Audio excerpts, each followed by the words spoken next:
It's just like my name, Donald. There's a lot of Donalds out there. Listen to you. But yes, it's a very common name. So you got Judah, Judas, and like Jerusalem.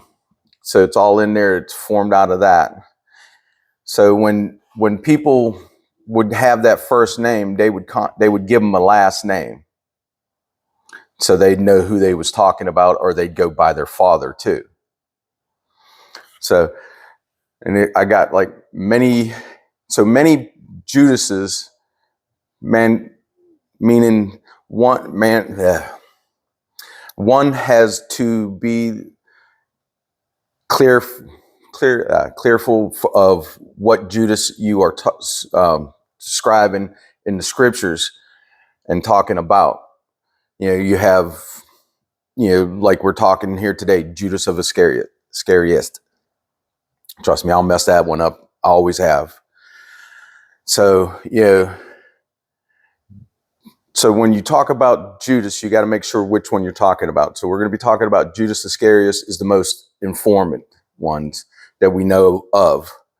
It's a Jewish,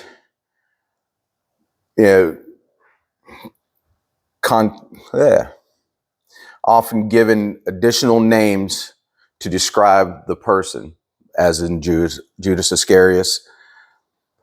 But we have also Judas of, not Barabbas, but Barabbas, brother of Joseph. So right there is two different ones. So you got to remember, when you state this name, you got to give a last name or his father's name too, so they know who you're talking about on that. Like in Acts 15:12. 15:22, yes, I'm sorry. It says, then it seemed good to the apostles and elders with the whole church to choose men from among them to send to Antioch with Paul and Barnabas, Judas called Barsabbas, and Silas were leading men among the brethren. Okay, and then like he was post Christ's death and resurrection. So Judas was there in his death and before his death. So he was, like you seen in the video, he literally come to Christ to follow him. So when he was asked to follow, he had a big mission ahead of him on that. Jesus literally, as you've seen there, basically, are you willing to work hard? Because it's going to be harder than working for your other people that you was just working with. All the, Are we talking about Barabbas now, or are we talking about Iscariot? We were talking about Barabbas, right? Judas. Yeah. We were just talking about Judas Barabbas. Right. But He's post Christ's death. Right.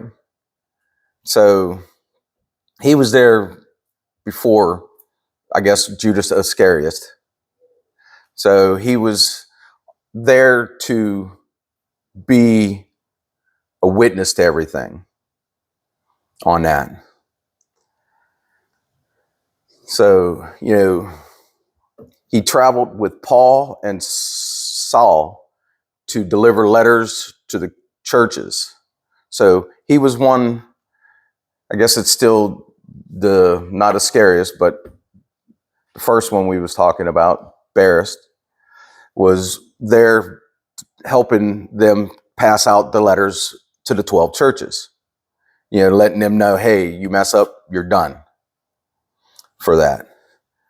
And then he returned to Jerusalem, and Paul and Saul after he returned on his journeys. So when he was there to see everything happening to him, to what was going to be happening to with Christ before everything. Then you got Judah the son of James on John 14:22. Okay, that would be Judas, otherwise known as Jude. Jude. Okay. He's not Iscariot. Judas, not Iscariot, said to him, he was also in the 12, said to him, Lord, what then has happened that you are going to disclose yourself to us and not to the world? So with that, Judas, there was actually two. So we always think there's one, but the way it was Jesus was doing, he was constantly changing people's names, from Saul to Paul. So he literally changed the one Judas to Jude. So when you remember Jude, okay, that was the second Judas in his 12. So you got to remember, everybody thinks there was only one, but the way the names was being changed, there ended up being two in there. So when you think of Judas, you always think of Judas Iscariot on that one. And then we have, he also may be the,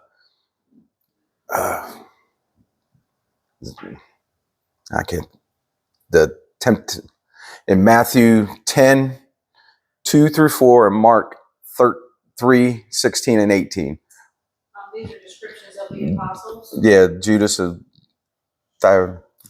Now, the names of the 12 apostles are these. The first is Simon, who was called Peter, and Andrew his brother, and James the son of Zebedee, and John his brother, Philip and Bartholomew, Thomas and Matthew, the tax collector, James the son of Alphaeus, and Thaddeus, who is, by the way, that's his given name. Thaddeus. His name is Judas Thaddeus. So he's the second Jude, or the second Judas. Simon the Zealot, and Judas Iscariot, the one who betrayed him. And the addition of this in Mark is, and he appointed the 12, Simon, whom he came to give the name Peter, and James the son of Zebedee, and John the brother of James. To them he gave the name Sons of Thunder, and Andrew, and Philip, and Bartholomew, and Matthew and Thomas, and James the son of Alphaeus, and Thaddeus, and Simon the Zealot, and Judas Iscariot. And I think they put that in the word like that to separate them. But his given name was Judas Thaddeus. Judas Thaddeus. That was the second Judas in there. And then now for Judas Iscariot, son of Simon. Iscariot may refer to his home Canarth. I think I said it kind of right. Huh? The town of Zarlot in Judea was his home. Well, it says we have it here as Canarth, K-E-R, Cornarth, in Judah. In Judah. He was the only one of the 12 that was a Galilean. Was not a Galilean, yeah. May not have been a Galilean. So he was the outsider of the 12. So when everybody came to him, was nice to him because of who they were and who they was following, but they knew he was an outsider on everything that he has done. So Judas Iscariot was a treasurer, a thief. It is not known why this position was chosen, the job was chosen, as he was known to dip into the pot to be deceitful. In John 12, 4 through 6. But Judas Iscariot, one of his disciples who was intending to betray him, said, why was this perfume not sold for 300 denarii and given to the poor people? Now he said this, not because he was concerned about the poor, but because he was a thief, and he had the money box and was used to pilfer what was put in it. So right there, he was stealing from, Christ. He was stealing from Jesus because he was given that position by him, by Christ. So here he is, stealing from the poor already. Why did he betray Christ? Greed. He betrayed for 30 pieces of silver, the equivalents of 2 to 3 months' wages, or the Jews' law price for an accidental death of a slave. And that's in Zechariah 11:12 through 13. And We're not going to read that because it's small. yeah. It's there for your reference. And then it's a sum of, 30 pieces of silver. Influenced by Satan. It says in the Bible that Satan went into him. And that's Luke 22:3 and then John 13:27. So Luke 22:3 says, and Satan entered into Judas, who was called Iscariot, belonging to the number of 12. And John 13:26-27 says, Judas, son of Simon Iscariot, after the morsel, Satan entered into him, therefore Jesus said to him, what you do quickly. So right there at the Last Supper, he basically told him to do it because he knew what was going to happen. So, that's when he left. Jesus was not becoming to lead Judas, hoping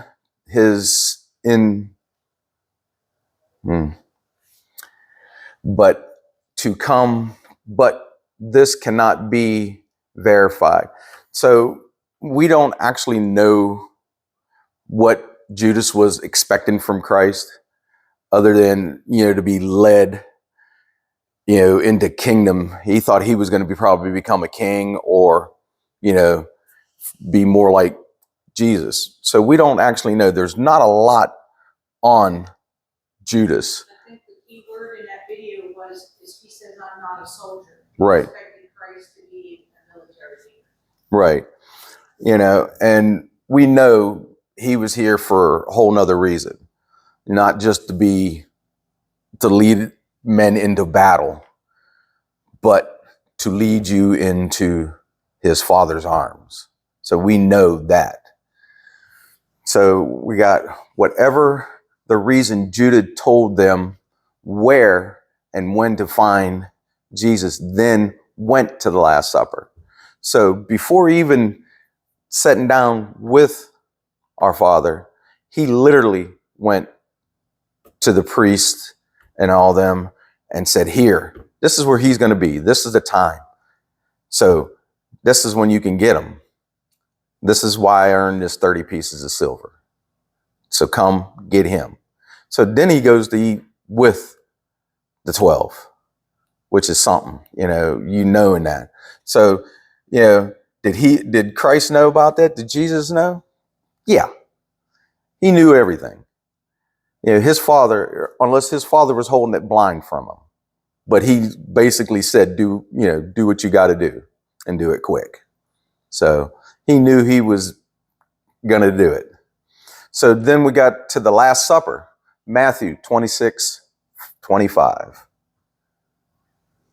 And Judas, who was betraying him, said, surely it is not I. Jesus said to him, you have said it yourself. So, John 13:27? Sure. Yeah, John 13:27 says, therefore Jesus said, what you do quickly. So basically it's the same thing, two different people seeing him say it. So basically when Jesus was sharing the bread, he said whoever would be betraying him, he would share the bread with. And then that's when, he handed the bread to Judas. But Judas asked, surely it's not I, Rabbi. And that's when he stated, do what you got to do quickly. So he knew.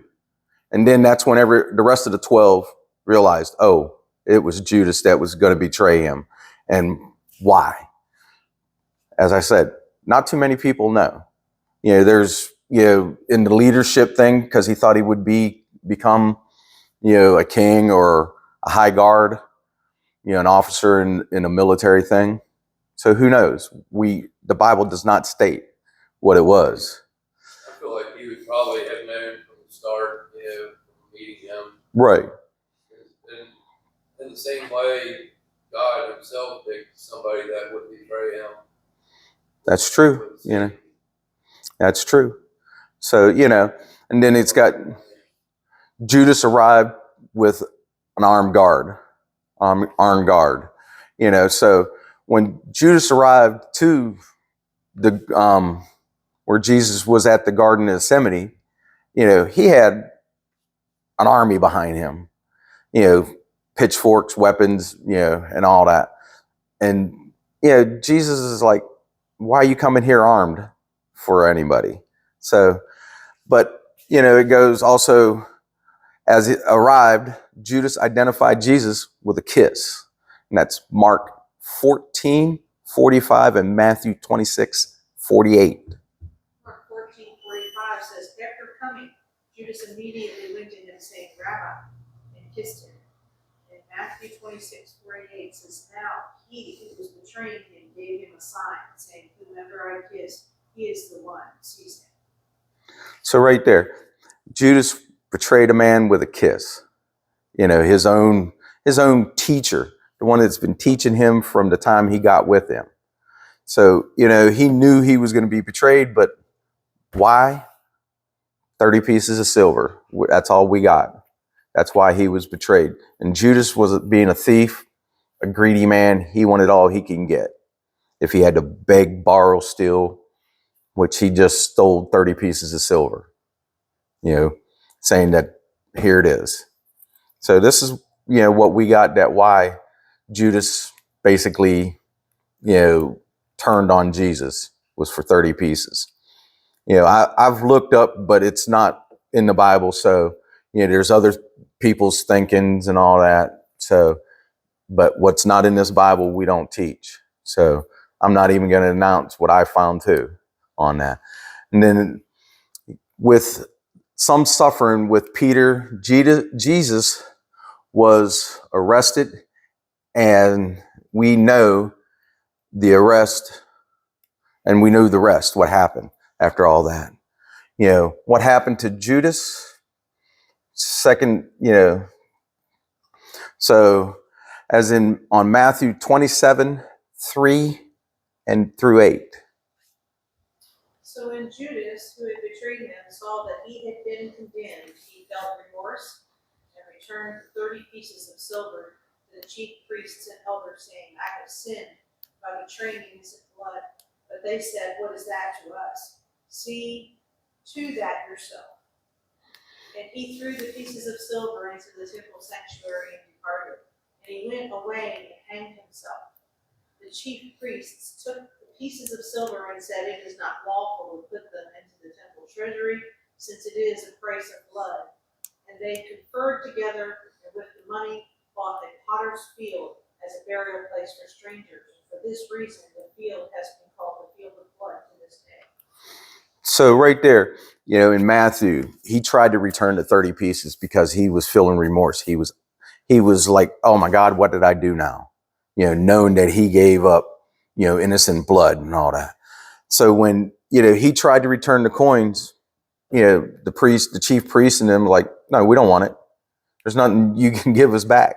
You did it, so forget it.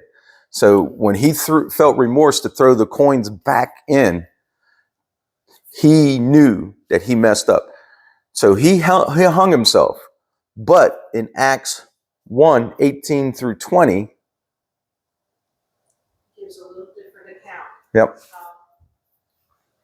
This is post-Christ's death too, so that's to be considered. Now this man acquired a field with the price of this wickedness, and falling headlong, he burst open in the middle, and all his intestines gushed out. And it became known to all who were living in Jerusalem, so that in their own language that field was called Hakeldama, which is a field of blood. For it is written in the book of Psalms, let his homestead be made desolate, and let no one dwell in it, and let another man take his office. So right there, when even for the 12, they actually picked another apostle, another person to fill the 12. So when they stated to fill his office, I'm thinking that it was that spot of the 12 to fill in, to make it back up to the 12 and not, leave them 11 people trying to do everything, because, they had 12 churches. So gave them 12 apostles of Christ. So when he did that, for hanging himself, we got, that part, and that was from Matthew. Matthew was pretty well known for his penmanship and what he wrote down and seen. But with the other part, it could be where he hung himself at, because it doesn't say where he hung himself at. It could have been at that Potter's Field area. So when they cut him down, he could have fell head in and then bursted open there. So when they cut him down, it doesn't say that he walked there and fell or however. But, with that, it could have been after him being hung and being found after so long, cut down, and down he went. And I'm confused because it says, to where he hung himself? no, Okay. Judas didn't acquire the field. Right. So There's two. So it says now this man. Yeah. So there was. Say who the man is. that's what I'm saying. Is it the one who took the 30 pieces of In the Matthew it says yeah, that and it's bought the the priest. field? Yeah. So it could have been the priest that bought it, that they were stating it, but the priest, instead of the priest didn't want to be seen doing it. So they could have gave the money to somebody else to go buy this field. But it could have been the field where Judas actually bursted open in, or, to where it would be Potter's Field, the field of blood. I also consider that the more horrific story is like time has passed. Right. When that story was released. So I'm wondering if that story was embellished to scare people a little bit about the betrayal of Right. Christ. It's a possibility. We don't, like I said, it does not state a lot about it. I would count as Matthew's being, he was there and witnessed what happened at Right. the time, whereas the book of Acts is sometime past the incident. I guess if he was hanging long enough, he probably. Yeah. Right. That's what I'm saying. It could have been a person that bought the field, and seen Judas hanging there, and they probably cut him down, and that's when he burst open. So, it's a later on down the line item, to where. Because it was Judas's money. Right. Because they took his money. Well, see, they didn't take it. Well, no, He threw it back in, so they couldn't accept the money. They still considered it Judas's money when they acquired the field. So Right. Like Judas acquired it. Exactly. They But- did something to get it out of their hands because they considered it blood. Blood money. So, there's so many different scenarios there, to make you think, to make you look in the Bible to say, okay, what did he do? But it's just shown that, Judas threw the money back in. They couldn't do anything with it because it was blood money. So they could have gave it to another person to buy the field. And when they seen where Judas was hanging, because it doesn't say he went home and hung himself or what, they just say he went and hung himself. So when Judas hung himself, it could have been right there at that field, or when they seen where he was hung, he hung himself. That's where they said, okay, I want to buy this. And then when they cut him down, right, and fell from down, when they cut him down, he just boom, down he went. And, okay, that's where it ended up being the field of blood from Judas's blood.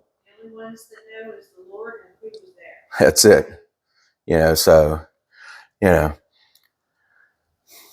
So in the place where he died happened to be near Jerusalem, in a place called the Field of Blood. So they was close to Jerusalem, where Christ was actually born. So, he was, facing that direction, on that. So we know, right. Sorry. Okay, I'm confused on it, but we was close. So yeah. Hey, Jerusalem, Bethlehem, it's right in the area, straight line. Who knows? But, Jesus was preaching in Jerusalem, so he might have been trying to make it, facing that way and asking for forgiveness. So did he ask for forgiveness? We never know on that one. Yeah. And considering, the Bible does not talk about Judas Iscariot before the time he was with Christ, which is true. You don't hear nothing about him till he ends up with Jesus. So when he ends up there, he's literally right there in the 12. He's in the fold. So when he, when he knew what he was up to doing, Christ probably brought him there and says, hey, my father, this is my betrayer from my father. I know what's going to happen. Like I said, he knew everything before it even happened. Especially when they went fishing, told him to throw the net on the other side. He knew they was going to catch the fish. So, we never know about Judas till, like I said, to when he come to Christ. Other than his father was Simon. So, we know him through Simon. So, he was a person that, was well known as in Judas through Simon. That's why, when you hear it, it's Judas Iscariot of the son of Simon. So they always pronounce something like that, his last name or the father's name, to know who they was talking about. And then his birthplace, Kurnoth. Sounds like Klingon, doesn't it? Of Judea. Yeah. So, he was not, he was the only out of towner in the 12. So they knew where he lived. They knew everything about, Christ knew everything about him, even where he lived. So, could it be that it was going to happen that way, or was it? And then I got, Jesus loved him and called him his friend at the time of his arrest. So did he forgive him? You could say, yeah, right there, he forgave him for what he was doing. There was a scripture, I think Matthew, where he actually calls him friend. Right. I didn't find that one. I didn't look at it. Yeah. I had the missus helping me. Trust me. It took a lot. I had 3 different books looking just for Judas Iscariot. He's not an easy person to find out anything about on that. But did he forgive him? I want to say yes. Because you always got to forgive the man that does something to you. You forgive him. That's in your heart. You must forgive. And It'd be nice to think that he did forgive him, because then that presents God as the merciful God that we right. believe. But at the same time, we've seen in Scripture he punishes people and tells them that they will wish they were never been born. Yeah. So flipping tables. So I guess that'll be between Judas and God. Right. So, but, you can also look at to where the devil, Satan, entered Judas. So was it a struggle for Jesus to forgive him because he had Satan in him? No, because he can cast Satan out. Satan was nobody to him. So when he did that, we knew that he did forgive him. Is he with the Father and him? They're the only ones that know. God forgave Judas?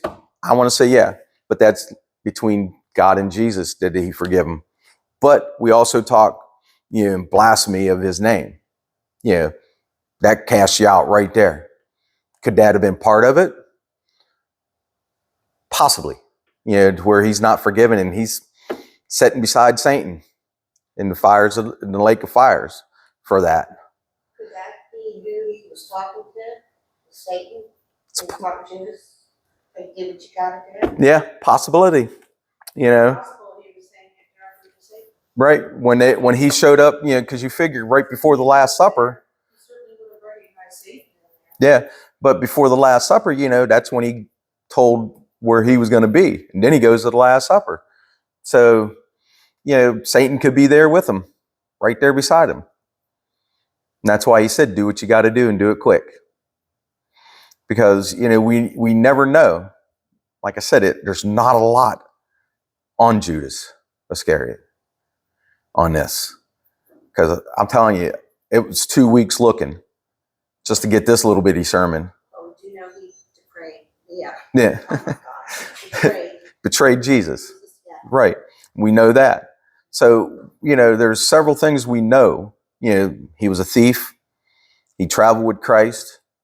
He was a person that, was always for himself because, why didn't the oils, the perfume that the lady broke sold? He wanted the money. That's what one of his complaints was about. Why didn't we get the money so we can use it for the poor? Judas didn't care about the poor. He cared more about himself than anything till he realized, like, oh my God, I sinned. I betrayed innocent blood. He was a great deceiver as well. Right. He was, because he had everybody fooled. Did Judas ask for forgiveness? I don't No. remember. Yes. Okay. Did he? Not at the end. Yes, that was one of the scriptures that I read. Okay. So I guess, yes, he did. He asked for forgiveness. That's right. The Lord forgive him. Well, Right. did he ask for forgiveness? He repented. And asked of for, his sins and asked for forgiveness. And then he threw took the coins back to the priest and they said, what is that to us? Right. They rejected him and then he threw it in the temple. So he did ask for forgiveness. But like I said, you can ask for forgiveness, but is the Lord going to forgive you? Well, it's like Yeah. Paul said, Depends on what's Paul really said, in his heart. you don't always not suffer a consequence. Right. You'll be forgiven, but you will have You'll have those earthly consequences still. Exactly. But with him hanging himself, that's, a sin against too, Did he really have remorse? And was it Right. Truly is, in his heart that he felt remorseful. I want to say, yeah, because, he's asking forgiveness and he's trying to give the money back. So yeah, he had remorseful in his heart to where he felt, real bad about what he did. So with all that, we always know that Jesus is going to forgive you. But, to come to God, you got to go through Jesus. So Jesus is going to look at him and say, yeah, I forgive him, Father. You accept him in your fold. But is his father going to forgive? Yeah, is his father going to forgive him? We don't know. Like I stated, it's between Jesus and God, his father. How it happens. He could have been went there and asked for forgiveness and they could have said no because you blasphemy. You gave up my son. But like I said, God could have brought Judas to him to betray him. We don't know. Because like I said, there's not a lot there on that. So when you think about it, look it up in the book. Because if you can find more, hey, let me know. Because there's not much. it was Satan that sent him to Right. Jesus, not God. Well, no. Satan entered Judas. Judas, when he was doing the deal for the 30 pieces of silver, that's when Satan entered. He was already with Jesus and no Satan in him. He got Satan when he was doing the 30 pieces on the betrayal. He really had Jesus in it. Just because his follower Right. doesn't mean that. Right. That's true. He wasn't a true follower. He Right. was just playing along. That's a possibility. But he still left him into his 12 because he was told he had to. That's what I'm figuring. His father said, yes, this is going to be one too. So as I said, there's not a lot on Judas. There's other Judases, but there's not a lot on him. Like I stated at one time, I found something which is not in the book. I think it was just somebody referring to something because it was stated that I found at one time that Judas followed John the Baptist. And since John the Baptist was killed, that was another reason that Judas betrayed him. But like I said, that's not in the book. That's something I found that somebody, Which we kind of felt Yeah, unverifiable. right. We couldn't verify nothing on it. I looked everywhere and there was nothing there. So it wasn't in there. That was why I wasn't going to mention it. But that was one thing I found. And we never know. It could have been, yes, but it doesn't say. So he was more into something for himself and then for other people. Any other questions that I could try to answer? The guy I work with, he's an atheist, Mm-hmm. but he could quote every scripture in the Bible. Okay. It's just like, and it says that too, that, Right. But Satan, remember this, so can Satan. right, the Satan Satan can is quote there. every scripture. Right. I was going to say that. Every time I would try to speak to him, he would counter with. Yeah, something else. Exactly. Lie and lie and lie. Right. I have people like that I've talked to. Legalism. Legalism? We call that legalism. That means they're not really following, they're just kind of like, that's what they use to fight with you. It's better to look at a person and say, this person believes in Christ like I do, and then to love that person, you know, than it is to sit there and fight with other Christians about. Well, that's even like Stephen Hawkins. There's too many denominations. Stephen Hawkins was a pronounced atheist, right? And he would not be afraid to say it. But the more he tried to discover that there was no Christ, no Jesus, no nothing, the more he proved to himself that there was. So with a person reading, right, he literally, before he died, he come to Christ.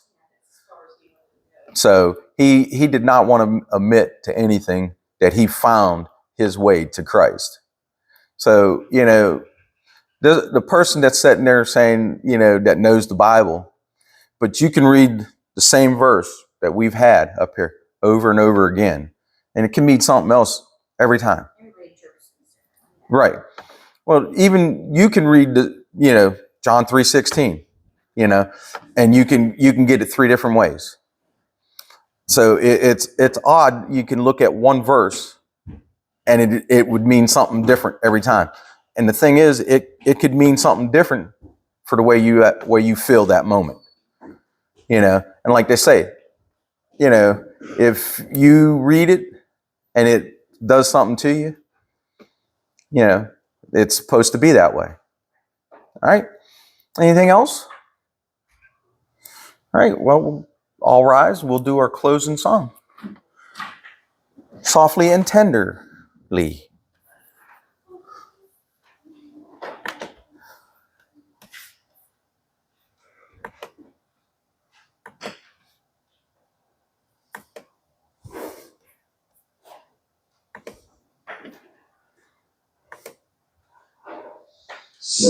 Softly and tenderly, Jesus is calling.